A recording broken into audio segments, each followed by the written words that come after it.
Di ba ganyan tayo kapag meron tayong malaking utang na loob sa isang tao? Uy, talagang thank you talaga. Salamat talaga, tinulungan mo ako. Di ba? Inakopya mo ako sa quiz, thank you talaga. Di ba? Di ba masarap po ng kopya sa quiz? Pero di ba, kapag gano'n na lang yung kalaki yung utang na loob mo, talaga yung pasasalamat mo, hindi ka talaga mapigilan mo yung bibig mo talaga, thank you talaga. Di ba? Ganyan din po yung nakita ni Paul, yung pasasalamat niya sa Panginoon. Amen. Kaya, gano'n na lang hindi titigil po si Paul. Ang paglilingkod sa Panginoon, hindi niya tatantanan. Amen, sir. Ganyan din po tayo dapat, church. Sa paglilingkod po, hindi natin dapat tatantanan. Hanggang meron pa tayo may paglilingkod na best, huwag natin Yes, sir.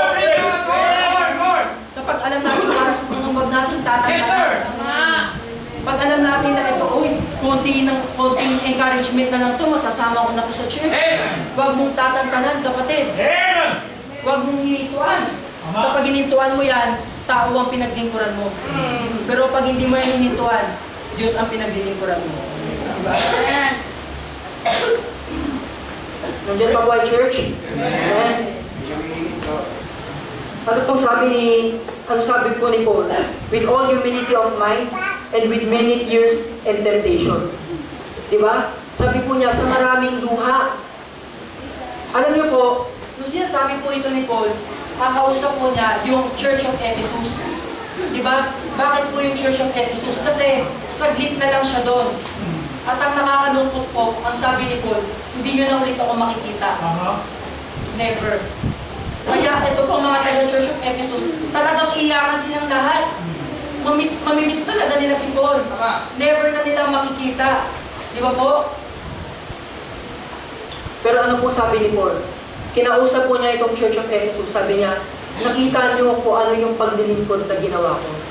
Nakita niyo kung sino yung kinilala kong Diyos. Ganun din yung gawin niyo. Kaya nga, ang ginagawa nito si Paul, sa lahat ng mga temptation, sa lahat ng trial sa buhay niya, kapaguran, dinaan niya sa pag-iyak. Sabi, and with many tears and temptation. Alam niyo po, tears is a sign of humility sa Panginoon. Hindi po nakakabakla ang pag-iyak. Mga tatay, mga men, hindi po nakakabakla ang pag-iyak. Kapag iniiyak mo yan sa Panginoon, hindi po yan nakakawala ng lalaki. Gusto po yan ng Panginoon. Gusto po niya, humble po tayo. At ganyan po, pag naglilingkod tayo sa Panginoon, hindi lahat na-appreciate ka. Hindi lahat nagugustuhan yung ginagawa mo. Pero anong gagawin mo? Gagantihan mo ba? Hindi. Ipanalangin mo. Sa Panginoon. Ganyan po yung ginawa ni Paul eh. Ito po ba siya? Hindi po. Di ba? Kaya po malaki ang nagagawa nitong pagpapakumbaba eh. Hindi ka talaga hinto kapag nagpakumbaba ka. Di ba? Pero kung nakita ni Paul, ay, magaling naman ako, bakit pa ako magpapatuloy? Di ba? Magaling naman ako, marami naman akong talent eh. Di ba? Kaya po ito yung ginawa ni Paul eh. Isinurrender niya lahat ng trouble niya sa Panginoon through tears.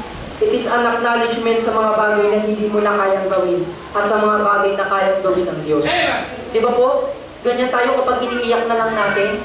Panginoon, hindi ko na kaya to eh. Pero alam ko kaya mo. Amen, sir. Panginoon, outside control ko na to, pero alam ko kaya ko to. Di ba? It is an acknowledgement sa mga bagay na kayang gawin ng Panginoon. Ang pag-iyak ay hindi karuwagan, kundi pagpapakumbaba. Di ba? Sa dami ng mga pagsubok ni Paul, pwede siyang huminto. Pero ano yung ginagawa niyang pagtakas doon? Ano yung ginagawa niyang pagtakas sa kalungkutan? Iniiyak niya sa Panginoon eh. Panginoon, sabi niya siguro, paano kung hihinto ako, walang mangyayari? Tama. Mga kapatid, kung hihinto tayo, walang mangyayari. Yes, sir. Di ba? Akala natin, kapag tayo ay nasaktan at huminto tayo, magiging okay tayo. Hindi po. Wala pong magandang mangyayari kapag huminto po tayo. Yes, sir. Ang maganda po nun, iiyak natin sa Panginoon, ipagkatiwala natin. Amen. Kaya po bang kontrolin ni Paul itong mga taong tumutulig sa kanya? Hindi po. Di ba? Pero ang maganda, ipinagkatiwala ni Paul sa Panginoon. Di ba? Pinagkatiwala po ni Paul sa Panginoon. And second po, ano na po yung pangalawang hindi kinalimutan ni Paul? Di ba? Una po, hindi niya kinalimutan kung sino ang pinaglilingkuran niya. Kaya siya hindi huminto. Pangalawa po, hindi niya kinalimutan na may kabuluhan ang kanyang ginagawa. Amen. Tama po? Tama po. Alam niyo po, kapag po, alam mo, na wala kang makukuha sa isang bagay, di ba minsan iintuan mo yan? Right. Di ba? Kasi wala namang ano sa yan eh, wala ka namang mapapala eh. Pero ang maganda po dito kay Paul, kinilala niya at hindi niya kinalimutan na may kabuluhan ang kanyang Amen, sir. Di ba? Sabi ni Paul, hindi liko ang Diyos natin para hindi kilalanin yung ating mga labors of love. Amen. Tama Diba? po. Ano mong gagawin natin sa paglilingkod sa Panginoon, may kabuluhan yan. Kung siguro, ang pinaglingkod ang inasikaso nitong si Paul, yung kanyang mga ari-arian. Baka ngayon, wala na yung mga ari-arian niya. Pero dahil ang inasikaso ni Paul, yung kanyang ministry, hanggang ngayon, nakikinabang pati tayo. Right. May kabuluhan po ba? Yes, sir. Amen. May kabuluhan po. Ano pong sabi ng verse? And how I kept back nothing that was profitable unto you. Diba? Sabi niya sa Acts chapter 20, kung paano wala akong pinagkait sa inyo na alam kong makakabuti sa inyo. Ibig sabihin, lahat ng ginagawa ni Paul, alam niya, profitable. Right. Alam niyang may kabulahan. Diba? Alam ni Paul na may mga taong nangangailangan ng kaligtasan. Amen, sir. Tama po? Tama po. Church, isipin niyo na lang, kung merong isang tao, diba, na ginamit ang Panginoon para maligtas yung marami pang mga tao, at napagod yun, huminto yun. Diba hindi maliligtas? Pero ito, ang ganda po ng ginawa ni Paul, profitable. Madaming naligtas dahil sa ministry niya. Ano po, alam ni Paul na maraming nangangailangan na i-train. Diba? Kaya tayo nagpapasalamat sa Panginoon, may training talaga sa church. Amen, sir. Diba? Alam natin ang kahalagahan ng training sa church. Amen. Kasi nakikinabang tayo. Kahit saan tayo dalhin, di ba? Kahit dalhin natin si Brother Angelo sa Iraq. Di ba? Kaya talagang mag-song lead doon. Kasi bakit? Nai-train eh. Tama. Di ba? May kabuluhan yung ginagawa. Ganyan din ang ginawa ni Paul. Kinilala niya at hindi niya kinalimutan na may kabuluhan yung ginagawa niya. Mga kapatid, tayo ba? Inaalala ba natin? Hindi ba natin kinakalimutan na may kabuluhan yung ginagawa natin? Ay, Brother Lester, talaga naman. Diba? Talaga naman, Brother Lester.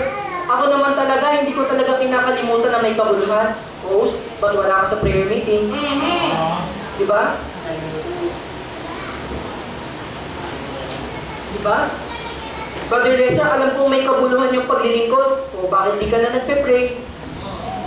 Diba? Brother Lester, alam ko naman talaga ng paglilingkod may kabuluhan. Ba't di ka na nagbabasa ng Bible? Diba? Kung alam mong may kabuluhan yan, inaasikaso mo yan. Yes. Ginagawa mo yan. Yes, sir. Diba? Kapag mahalaga yan, kahit pagpuyanan mo yan, gagawin mo yan. Tama, sir. Mahalaga eh. May kabuluhan eh. May mapapala ka eh. Hindi ka naman magsisettle sa isang bagay na wala kang mapapala. Yes.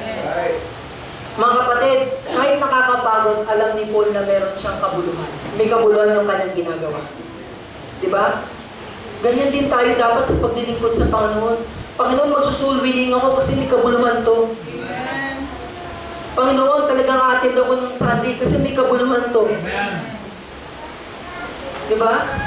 Panginoon, talagang magsusuot ako ng maayos kasi may kabuluhan to. Di ba, Panginoon, magiging maayos yung aking testimony kasi may kabuluhan Yes, to. sir. Di ba? Kung wala yung kabuluhan, hihinto ka talaga. Pero ang maganda po, inalala ni Paul at hindi niya kinalimutan na merong kabuluhan yung ginagawa niya. Di ba? Ang sarap siguro bilang isang teacher, Sir Jonathan, di ba? Ang sarap bilang isang teacher, makita mo yung mga estudyante mo naging successful na sa buhay. Naging professional na. Sabi nga eh, dati uhugin lang, di ba? Ngayon, talagang general na. Talagang manager na. Talagang ganito na. Talagang ito na yung ginagawa niya. Successful na sa buhay. Ang sarap niyan. Hindi na walang kabuluhan yung pagtuturo mo. Di ba? Ang sarap siguro bilang isang engineer, nakita mo yung iyong ginawang building, nakatayo, di ba? Naipatayo na siya. Ano mang dumaan ng mga lindol, talagang hindi siya bumubuwal. hindi nawala ng kabuluhan. Di ba? Ang sarap siguro bilang isang estudyante na nakita mo yung teacher mo talagang nagtuturo tuloy, na maging maganda yung grades mo. Di ba? Ang sarap siguro nun na nagkakaroon ng bunga. Di ba? Merong kabuluhan yung iyong ginagawa. Dahil ano man po yung gagawin natin para sa Panginoon, lagi yang may bunga. Sure, dyan pa po kayo? Parang natutulog na po tayo. Seryoso lang. Diba? Ano mong gagawin natin sa Panginoon, may bunga yan. Diba? Meron po bang naglingkod sa Panginoon na nalugi? Wala po. Diba? Kahit si Brother Lester, payatot, may kinakain pa rin po si Brother Lester. Diba? Wala pong pinabayaan ng Panginoon na naglingkod sa atin. Amen. Preach. Diba? Talagang kapag pinaglingkuran natin ng Panginoon, may kabuluhan. Minsan nga, may mga bagay na binibigay pa ang Panginoon, di na tayo deserve eh. Diba? Panginoon, ito na nga lang yung paglilingkod ko, yung mga binibigay mo pa sa akin, hindi na ako deserve. Diba? Kaya lagi natin tatandaan mga kapatid, magsisettle tayo sa isang bagay na may kabuluhan. Mga young people, kapag walang kabuluhan yung ginagawa mo sa computer, wag mo nang gawin. Pag walang kabuluhan yung ginagawa mo sa cellphone, wag mo nang gawin. Ang may kabuluhan, mag-share ka ng Bible verse. Diba? Kapag wala naman yung napapala, wag mo nang gawin yan. Gamitin mo yung oras mo para sa merong kabuluhan. I-text mo yung mga kapatid, kamusta na po kayo? Mag-disciple ka, mag-encourage ka, mag-text ka. Diba? Kapag may gagawin tayo para sa Panginoon, lagi yung may kabuluhan. Ngayon mga kapatid, naiintindihan na po natin si Apostle Paul kung bakit ganun yung paglilingkod niya. Naiintindihan na po ba natin kung bakit ganun na lang na hindi siya tumigil despite sa lahat ng mga nakaka-offend, despite sa lahat ng nakakatisod, despite sa lahat ng nakakapagod. Diba minsan yung umiintindi ka, nakakapagod eh. Lagi mo na lang iniintindi, nakakapagod eh.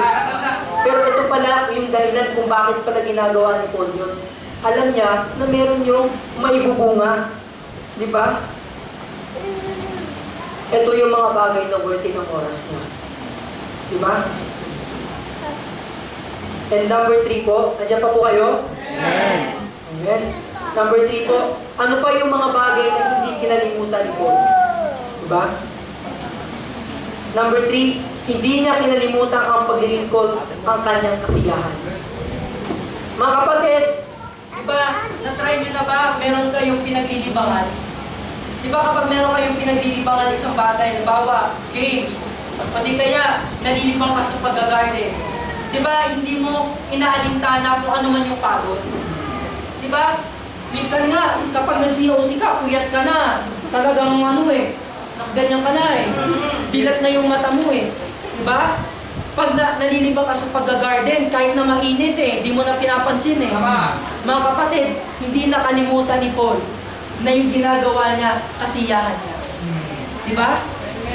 Sabi nga ni Pastor Cesar, hindi ako masaya kapag hindi paglilingkod sa Panginoon yung ginagawa. Mga kapatid, ganyan ba tayo sa paglilingkod? Diba? Kasiyahan ba natin ang paglilingkod? Yes, sir! Diba? Ay baka mas masaya pa tayo kapag hindi paglilingkod ang pinag-uusapan. Aba talaga naman ang yung sapatos ko, Brad. Talaga namang ganyan yan. Material things eh. Diba? Na-focus tayo, yun yung kasiyahan natin. Pero mga kapatid, kapag yan ang kasiyahan mo, hindi ka hihinto. Hindi ka mapapagod. Tama po? Right. Di ba?